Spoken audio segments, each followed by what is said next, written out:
एक बहुत common issue shoulder से रिलेटेड जो बहुत सारे एथलीट्स फेस कर रहे हैं, चाहे वो जेवलिन थ्रोअर हो, शॉट पुट थ्रोअर हो या फिर बास्केटबॉल प्लेयर हो, टेनिस प्लेयर हो, लॉन टेनिस खेलते हैं, कि कंधे में से क्लिकिंग साउंड आती है। और कई बार ऐसा लगता है कि कंधे में जब क्लिकिंग साउंड आती है तो कंधा दर्द भी करता है या कंधे की मोबिलिटी थोड़ी कम होती है। और ऐसे जिम एथलीट्स जो कि हैवी लिफ्ट करते हैं, उनको कई बार डेड लिफ्ट करते हुए या फिर चेस्ट प्रेस करते हुए अपने कंधे में से क्लिकिंग साउंड आती है और कभी कभी क्लिकिंग साउंड के साथ दर्द भी महसूस होता है। आपको ऐसे क्या सिम्टम्स आइडेंटिफाई करने हैं जिससे आपको एक ऑर्थोपेडिक सर्जन की जरूरत है या नहीं, वो आपको पता चल सके। सबसे पहला सिम्टम कि आपके कंधे में स्वेलिंग आ जाती है जब भी आप कोई स्पोर्ट्स खेल रहे हो, कोई मूवमेंट कर रहे हो, या फिर आप अगर बास्केटबॉल प्लेयर हो, जेवलिन थ्रोअर हो, या फिर ऐसी कंधे की मूवमेंट कर रहे हो जिसमें बहुत ज्यादा यूज हो रहा है आपके शोल्डर का। सेकंड थिंग, आपके कंधे पे स्वेलिंग आती है और उसके साथ साथ आपके कंधे की मोबिलिटी कम हो जाती है। Number third symptom and the most important, जब भी क्लिकिंग साउंड आ रही है उसके साथ आपका कंधा अगर अटक रहा है या फिर दर्द कर रहा है, तो ये सिम्टम सबसे मोस्ट सीवियर सिम्टम है। आपको एक ऑर्थोपेडिक सर्जन के पास जाना है। अब ये सिम्टम्स क्यों आ रहे हैं इसको मैं आपको समझाता हूं। एक टिश्यू होता है हमारे शोल्डर जॉइंट में जिसको बोलते हैं लैब्रम, जो कि कार्टिलेज होता है शोल्डर जॉइंट का। अब जब उस लैब्रम का टियर हो जाए या फिर माइनर टियर भी हो, तब भी वो साउंड आ सकती है। अगर शोल्डर जॉइंट में जो हड्डी है यानी कि हमारी ह्यूमरस और जो हमारा शोल्डर है यानी स्कैपुला, उसके बीच का जॉइंट, अगर वहां पर कहीं टियर हो तो वो साउंड तब भी आ सकती है। तो ये कॉजेज होते हैं साउंड आने के शोल्डर जॉइंट से, और वो क्लिकिंग साउंड आती है एयर प्रेशर के रिलीज होने से या फिर जो वो कार्टिलेज टियर हुआ है उसके रिलीज होने से। तो वो क्लिकिंग साउंड आपको नोटिस करनी है अगर वो पेनफुल है तो।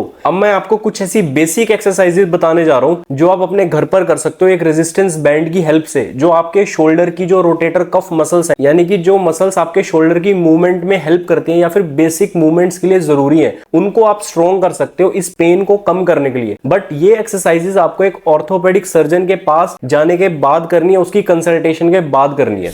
सबसे पहली बेसिक एक्सरसाइज है एक्सटर्नल रोटेशन। आपको अपने रोटेटर कफ मसल्स को स्ट्रॉन्ग करने के लिए पहली एक्सरसाइज मैं बता रहा हूं, दैट इज एक्सटर्नल रोटेशन। आपको एक रेजिस्टेंस बैंड की हेल्प से अपने शोल्डर को बाहर की तरफ एक्सटर्नल रोटेट करना है या फिर मूव करना है लाइक दिस। और ये मूवमेंट आपको बहुत स्लो करनी है और बहुत कंट्रोल्ड वे में करनी है। और इस मूवमेंट के टाइम पे आपकी एल्बो और आपका शोल्डर स्टेबलाइज्ड रहेगा, आपकी एल्बो आपकी बॉडी से चिपकी रहेगी। और यही मूवमेंट आपको सेवरल टाइम्स रिपीट करनी है दिन के अंदर। दूसरी एक्सरसाइज है इंटरनल रोटेशन, यानी आपको अपने कंधे को अंदर की तरफ करना है एक रेजिस्टेंस बैंड के हेल्प से। अब इस एक्सरसाइज को कैसे परफॉर्म करना है, आपको अपनी जो एल्बो है वो शरीर के पास रखनी है, शोल्डर को स्टेबलाइज रखनी है और रेजिस्टेंस बैंड को अंदर की तरफ पुल करना है। ये एक्सरसाइज आपकी रोटेटर कफ मसल्स को मोर स्ट्रेंथ देगी और उनको ग्रो करने में हेल्प करेगी। And the third exercise is आपको अपने कंधे को बाहर की तरफ, ऊपर की तरफ लेना है, यानी कि आपको अपने शोल्डर को 90 डिग्रीज पे रखना है और एक्सटर्नल रोटेट करना है। इससे आपकी रोटेटर कफ मसल्स और स्ट्रॉन्ग होंगी। इसमें आपको ध्यान ये रखना है आपका जो शोल्डर है वो स्टेबलाइज्ड होना चाहिए, आपका शोल्डर 90 डिग्रीज पे होना चाहिए आपकी बॉडी से, और आपको बिल्कुल कंट्रोल्ड वे में रेजिस्टेंस बैंड को पुल करना है बाहर की तरफ। फोर्थ एक्सरसाइज इज आपको अपने शोल्डर को 90 डिग्रीज पे रखना है और आपकी जो एल्बो होगी वो आपके शोल्डर लेवल से, यानी कि आपकी बाजू से 90 डिग्रीज पे रहेगी। अब आपको